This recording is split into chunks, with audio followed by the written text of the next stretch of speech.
મહત્વનો મુદ્દો બન્યો, એણે મૌન સત્સંગ શરૂ કર્યા અને એમનું કહેવાનું એવું હતું કે તમે જો એકબીજા સાથે બેસીને મૌન રહી શકો તેનાથી ઉત્તમ કોઈ સત્સંગ નથી.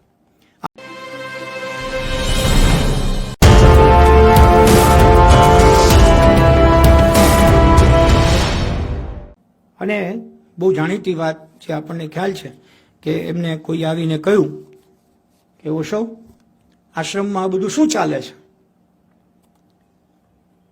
એટલે એને કહ્યું પણ મારે શું? તો કે તમારા આશ્રમમાં ચાલે છે.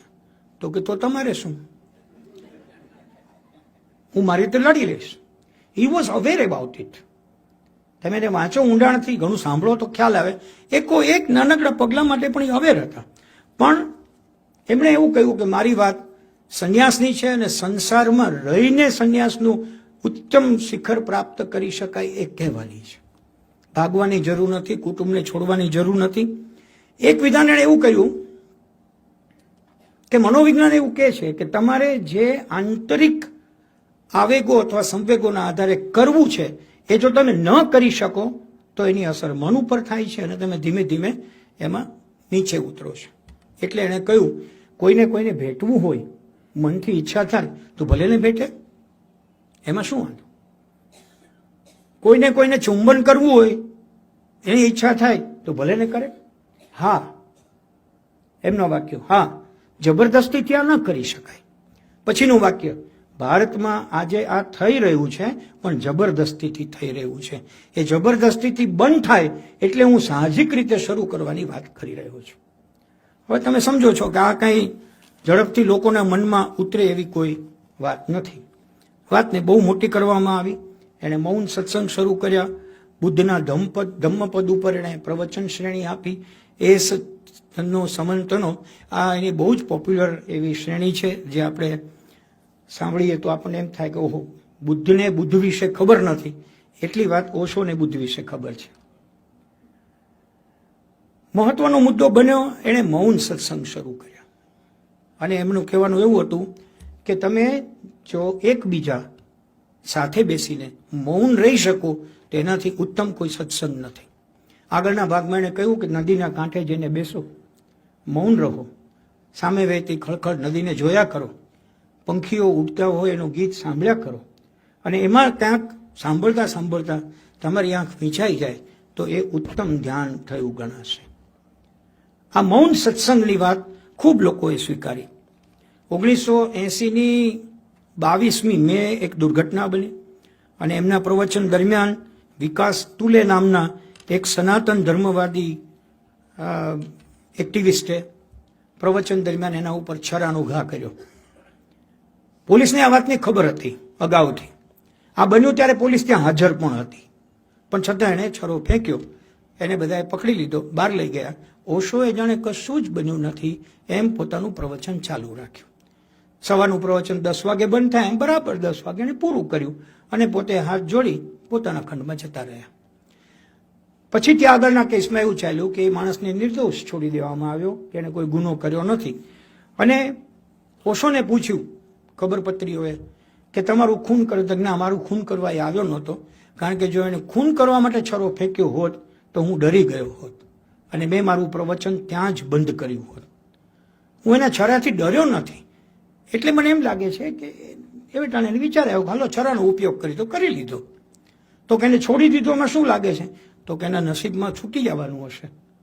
પણ પોપ્યુલર તો થઈ ગયો, વિલાસ તુપે નામ બરાબર આવી ગયું.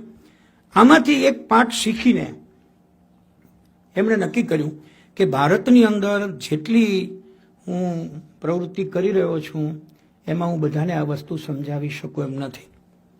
મારે ભારતના લોકો માટેની વાત પણ એક વખત વિદેશ જઈને કહેવી પડશે.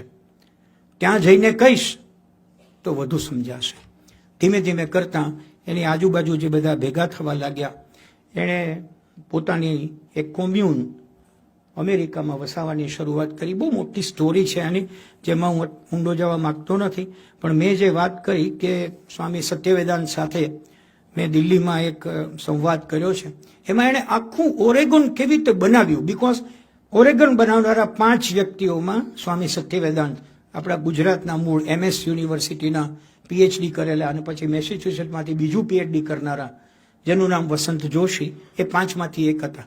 એ લોકોની લીડર શીલા હતી અને બહુ જ રોમાંચક રીતે એ વસ્તુ બની હતી, કારણ કે કોર્ટે એવું કહ્યું કે તમે 100 અમેરિકન લઈ આવો, 1000 અમેરિકન ભેગા કરો, અને 1000 અમેરિકન જો એમ કે આ લોકો અહીંયા સ્થાપે તો અમને વાંધો નથી, then court will permit you.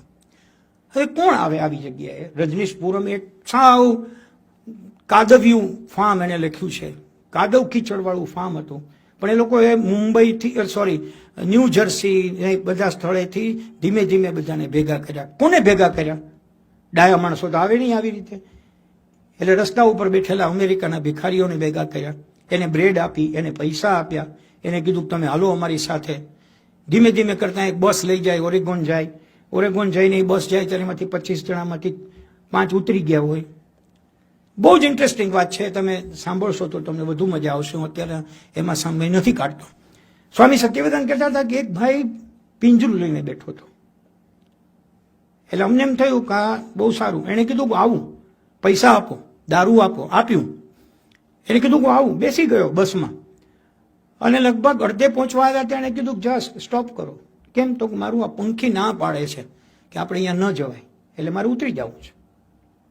હવે અમેરિકામાં વચ્ચે બસ ના ઊભી રખાય, તો પણ એને કીધું કે તો હું અહીંયા તોફાન કરીશ. આવી ઘટનાઓ બની.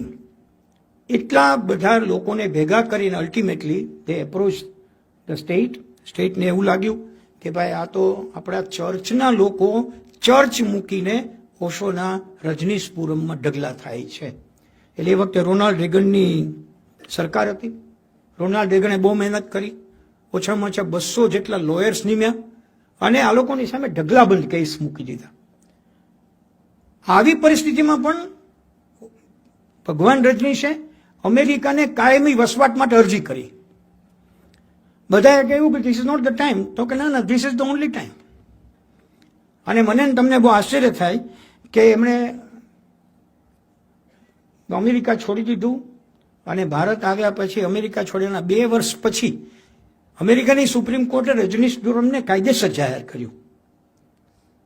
એટલે કોન્સેપ્ટ ખોટો નહોતો.